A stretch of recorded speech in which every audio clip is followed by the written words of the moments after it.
Kantara chapter 1 ప్రపంచవ్యాప్తంగా విడుదలై mixed టాక్తో దూసుకు వెళ్తూ ఇప్పుడు ప్రొడ్యూసర్లకి కాసుల వర్షం కురిపిస్తూ ఉంది.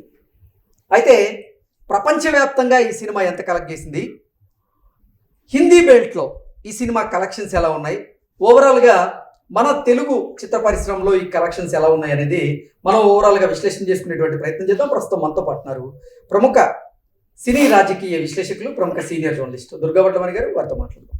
దుర్గా, నమస్తే అండి. నమస్తే అండి. కాంతారా చాప్టర్ 1 ప్రపంచవ్యాప్తంగా మిక్స్డ్ టాక్తో విడుదలై దూసుకు వెళ్తూ ఉంది. కలెక్షన్ల పరంగా చూసుకున్నట్లయితే ప్రొడ్యూసర్లకి కాసుల వర్షం కురిపిస్తూ ఉంది. ఏంటి హిందీలో ఎంత కలెక్ట్ చేసింది, తెలుగు చిత్ర పరిశ్రమలో దీని కలెక్షన్స్ ఎలా ఉన్నాయి, ఓవరాల్ కలెక్షన్స్ మాట ఏంటి అంటే ఏం చెప్తారు?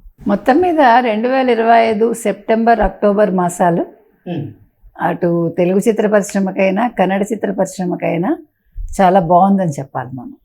అంటే ఇది ఊహించని రీతిలో సినిమాలు హిట్ అవుతున్నాయి. అది చిన్న సినిమానా పెద్ద సినిమానా అన్నది లేకుండా ప్రజలు వాళ్ళకి కథ నచ్చినా పెర్ఫార్మెన్స్ నచ్చినా పట్టం కడుతున్నారు. అంటే మంచి మార్పు ఇది. అంటే ఒక పెద్ద హీరో ఉండాలి, ఓ పాటలు ఉండాలి, డ్యాన్స్ ఉండాలి, ఒక ఐటమ్ సాంగ్ ఉండాలి, ఇవేవీ లేకుండా అంటే మనకి కనెక్ట్ అయ్యేలాగా సినిమాలు తీసిన, లేదు పౌరాణికం తీసిన ప్రజలకి కనెక్ట్ అవ్వచ్చు అనేది ఇప్పుడు అన్ని చిత్ర పరిశ్రమలకి అర్థమవుతుంది. అందుకు ఉదాహరణే కాంతారా 1. ఈ సినిమా అసలు ఎవరు కూడా ఇంత పెద్ద హిట్ అవుతుందని అనుకోవాలా. ముఖ్యంగా తెలుగు కన్నడ ఈ రెండు భాషల్లోనూ చాలా మంచి హిట్ అందుకుంది. అంటే పాన్ ఇండియా మూవీగా వచ్చినందుకు ఊహించని రీతిలో, అంటే అతి తక్కువ బడ్జెట్తో తెరకెక్కినటువంటి కాంతారా నిజంగా ప్రొడ్యూసర్లకైతే కనక వర్షం కురిపించింది. ఆ తర్వాత కాంతారాకి ప్రీక్వల్గా ఇప్పుడు కాంతారా చాప్టర్ 1 అయితే తెరకెక్కించారు. ఇది కూడా కలెక్షన్ల పరంగా దూసుకు వెళ్తూ ఉంది. కరెక్ట్. ఈ మధ్యన మీరు ఏ సినిమా తీసుకున్నా బడ్జెట్ తక్కువే ఉంటుంది. మిరాయి మనం చూసాము, లిటిల్ హార్ట్స్ ఇంకా చిన్న సినిమా.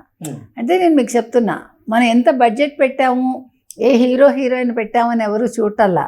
ఇప్పుడు యూత్ ఏం చూసుకుంటున్నారంటే వాళ్ళని వాళ్ళు ఐడెంటిఫై చేసుకుంటున్నారు ఆ క్యారెక్టర్స్లో. ఓకే.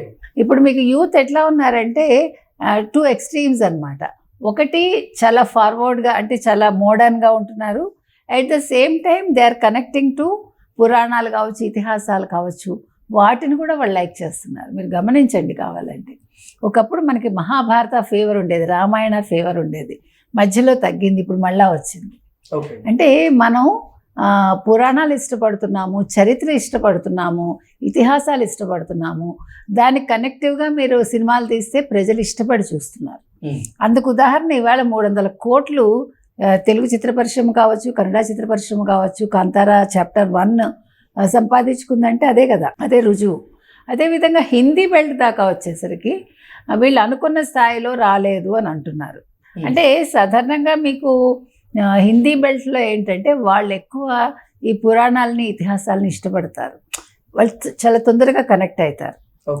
ఇప్పుడు కాంతారా చాప్టర్ 1 ఏదైతే ఉందో ఇది శివుడికి సంబంధించి కావచ్చు, లేకపోతే ప్రమద గణాలకు సంబంధించి కావచ్చు, ఇవన్నీ లింకులు ఉన్నప్పటికీ అక్కడ ఎందుకనో కొంచెం అంత బాగా కనెక్ట్ అవ్వలేదుట. అది రీజన్ తెలియట్లేదు. ఇప్పటికైతే 100 కోట్లకి చేరువలో ఉంది అంటున్నారు. యాక్చువల్లీ దే ఎక్స్పెక్టెడ్ మోర్ అనమాట అక్కడ. యాక్చువల్గా సౌత్ కంటే సాధారణంగా పాన్ ఇండియా సినిమాగా రిలీజ్ అయినటువంటి ఏ సినిమా అయినా సరే మంచి టాక్ని సొంతం చేసుకుంటే ఖచ్చితంగా బాలీవుడ్లో మంచి కలెక్షన్స్ అయితే ఉండేవి గతంలో. కానీ ఈ కాంతారా చాప్టర్ 1కి మాత్రం ఆశించినటువంటి స్థాయిలో కలెక్షన్స్ లేవు, అది నిరుత్సాహపరుస్తుంది ఆ చిత్ర యూనిట్ని అనేటువంటి వార్తలు వస్తున్నాయి. కరెక్ట్. అంటే మామూలుగా అయితే 100 కోట్లు ఇట్స్ ఓకే, కానీ వాళ్ళు ఊహించిన స్థాయిలో రాలేదు కాబట్టి వాళ్ళు కొంచెం నిరుత్సాహం పడ్డారు అంతే తప్ప ఇప్పుడు 150 crores దాకా అది సాధించవచ్చు హిందీ బెల్ట్లో కూడా అని అంటున్నారు.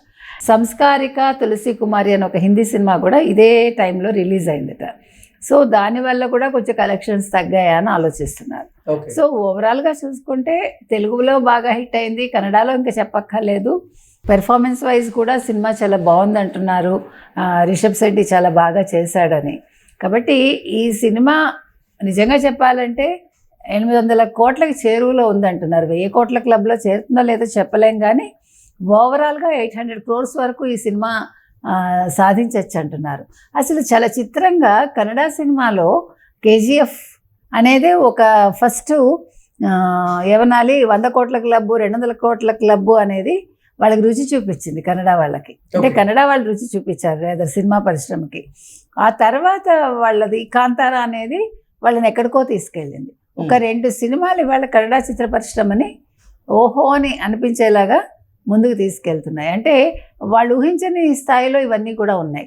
అంటే కథ చిన్నదా పెద్దదా అని ఇందాక మనం చెప్పుకున్నట్టుగా కథ అనేది కనెక్ట్ అవ్వాలి, కథ బాగోవాలి, కథ కొంచెం కథనం బాగుంటే చాలు సినిమా ఆదరిస్తారు ప్రేక్షకులు అనడానికి నిజంగా కన్నడ చిత్ర పరిశ్రమలో ఈ 2 సినిమాలు exactly. And one more thing ఏంటంటే ఆ కథలో కూడా కొంచెం సహజత్వానికి దగ్గరగా ఉండాలి. అది ఒకటి. 2 పురాణాలు చూపించినా కూడా అది మనం చూపించే విధంగా చూపించాలి. అంటే మనుషులు వాళ్ళు ఐడెంటిఫై అవ్వాలి అందులో. ఓకే, ఇది మన కథ, ఇది మన పురాణం, ఇది మన దేవుడు, మన శివుడు, లేకపోతే మన విష్ణువు అనేది వాళ్ళకి అది కరెక్ట్గా వెళ్ళాలి. తర్వాత ఇంకొకటి అండి, ఇటీవల కాలంలో మీరు గమనిస్తే కనుకైతే పుష్పాలో కూడా గంగమ్మ జాతర పెట్టారు. అంటే మీరు గతంతో పోలిస్తే ఇప్పుడు సినిమాలన్నీ కూడా కొంచెం పెక్యులర్గా ఉన్నాయి. ఏ రకంగా అంటే మనం జాతరలు కావచ్చు, లేకపోతే మన చిన్నప్పుడు జరిగే మనకి పండగలప్పుడు రకరకాలుగా మనం చూస్తూ ఉంటాం. తప్పటిగుళ్ళు, ఆటలు పాటలు అన్నీ కూడా మనం ఏవైతే చిన్నప్పటి నుంచి చూసామో వాటిని ఇప్పుడు సినిమాల్లో స్థానం కల్పిస్తున్నారు. అంటే మన సంస్కృతి సంప్రదాయాన్ని ఇప్పుడు కొన్ని సన్నివేశాలను చిత్రీకరిస్తున్నారు. అంటే ఆ సినిమాలో ప్రతిఫలిస్తున్నాయి. దానివల్ల ఇంకా ఎక్కువ కనెక్ట్ అవుతున్నారు. అంటే ఎంతసేపు డిస్కో డ్యాన్స్లో లేకపోతే ఇంకేదో డ్యాన్సో ఇవేవి కాదు. ప్రజలు చూసారా మీరు, ఇప్పుడు ఆ రకంగా చాలా మార్పు వచ్చింది. ఎవరికి వాళ్ళకి వాళ్ళ ఊళ్ళతో వాళ్ళు కనెక్ట్ అవుతున్నారు. వాళ్ళ పల్లెటూరు కావచ్చు, ఏదైనా కావచ్చు, వాళ్ళ సొంత ఊళ్ళతోటి, సొంత సంప్రదాయాలతోటి, సొంత సంస్కృతులతోటి, సొంత ఆటపాటలతోటి వాళ్ళు కనెక్ట్ అవ్వటం అనేది దానివల్ల కూడా సినిమా హిట్ అవ్వటానికి అది కూడా ఒక ప్లస్ అవుతుంది. కాబట్టి ఇవాళ ఒక గంగమ్మ జాతర అనేది పుష్పాన్ని మీకు హిట్ చేసింది చెప్పాలంటే, అది కూడా. అలాగే ఇవాళ కాంతారా తీసుకుంటే కాంతారా అనేది ఒక ప్రాంతానికి సంబంధించిన కథ అది, కానీ దాన్ని ప్రజలు ఇష్టపడ్డారు. It's not confine to only 1 person are 1 place అట్లా కాకుండా అందరినీ అది ఒక ఐడెంటిఫై చేసింది. అది నేను చెప్తున్నా. అలాగే కేజీఎఫ్ అనేది అది కేజీఎఫ్ కథ నిజంగా చెప్పాలంటే పాత కథ లాగానే ఉంటుంది మీకు. కేజీఎఫ్ కథ కొత్తది కాదు, కానీ ప్రెజెంటేషన్ నచ్చింది జనాలకి. హీరో యష్ నచ్చాడు, అక్కడ అది జరిగింది. కాబట్టి ఇవాళ సినిమా అనేది కొత్త పుంతలు తొక్కుతోందండి ఖచ్చితంగా. అంటే ప్రతి వాళ్ళకి ఇప్పుడు అవకాశం ఉంది, కొత్త వాళ్ళకి, కొత్త తరానికి, కొత్త నటులకి, కొత్త దర్శకులకి చాలా మంచి అవకాశాన్ని ఇటు తెలుగు కావచ్చు, తమిళం కావచ్చు, హిందీ కావచ్చు, ప్రతి ఒక్కళ్ళు ఇస్తున్నారు. ముఖ్యంగా హిందీలో సౌత్ అంటే ఏంటో ఎప్పటికప్పుడు మన దర్శకులు కావచ్చు, మన నటులు కావచ్చు, ప్రతి ఒక్కళ్ళు కూడా ఎస్ వీఆర్ ఫ్రమ్ సౌత్ అనేది వాళ్ళ ఒక ప్రైడ్ అనేది వీళ్ళు చూపించగలిగారు, ఇవ్వగలిగారు. Okay madam, thank you so much.